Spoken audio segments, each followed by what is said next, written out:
Juga Pak Prabowo menyampaikan tentang kekayaan nasional. Saya duga ini juga sumber daya alam. Pertanyaan saya adalah, apakah kekayaan nasional ini terkait dengan apa yang disampaikan oleh Pak Joko Widodo, atau lebih dari itu? Kalau bisa lebih spesifik. Lalu pertanyaan kedua adalah terkait dengan politik luar negeri merupakan cermin dari kondisi atau kepentingan dalam negeri.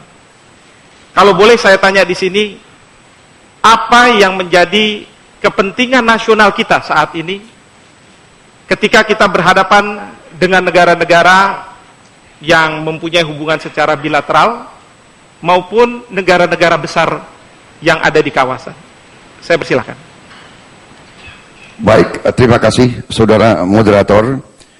Jadi yang saya maksud dengan kekayaan nasional adalah seluruh kekayaan yang menjadi milik bangsa Indonesia. Kekayaan tambang, kekayaan di laut dan di darat, kekayaan di atas permukaan bumi dan di dalam permukaan bumi dan di dalam perairan. Jadi bumi, air, dan semua kekayaan alam yang terkandung di dalamnya. Itu yang saya maksud dengan kekayaan nasional kita. Ya. Kekayaan nasional kita ini yang harus kita amankan, dan ini yang terlalu banyak bocor. Bagaimana bocor? Ya. Bocor, ya bocor.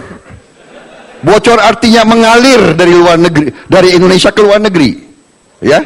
Jadi kalau sebagai contoh, boksit bahan untuk aluminium kita jual gelondongan sebagai bahan baku, kemudian kita import aluminiumnya, itu namanya bocor, mengalir kekayaan nasional, mengalir keluar, tidak tinggal di Indonesia.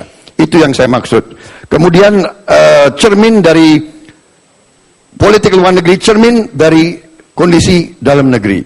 Kalau rakyat kita miskin, kalau banyak huru-hara di Indonesia, kalau banyak ketidakpuasan, kalau kita tidak punya kekuatan, pesawat terbang kita kurang, peluru kita kurang, helikopter kita kurang, polisi kita gajinya kurang, hakim kita gajinya kurang.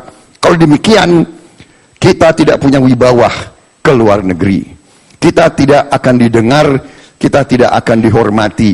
Bahkan sebaliknya, kita akan dilecehkan. Di ujungnya, kita boleh berdiplomasi dengan kata-kata, tapi ujungnya bangsa-bangsa lain hanya akan lihat kekuatan nasional Indonesia, kekuatan real Indonesia bagaimana. Kalau ada orang yang mengklaim laut kita, bisa nggak kita pertahankan? Kalau ada orang yang mengklaim pulau-pulau kita, menduduki bahkan, bisa nggak kita menangkal mereka dan mencegah mereka? Itu yang saya maksud, Pak, dengan politik luar negeri, cermin dari kondisi dalam negeri kita. Kalau kita lemah di dalam negeri, kita tidak punya nilai tawar ke bangsa-bangsa lain. Kalau kita kuat ekonomi kita, kalau rakyat kita makmur, kita punya kemampuan, baru kita akan didengar dan dihormati. Mungkin kalau kita lemah, kita akan diganggu terus. Kalau kita kuat, kita bisa bertahan. Terima kasih.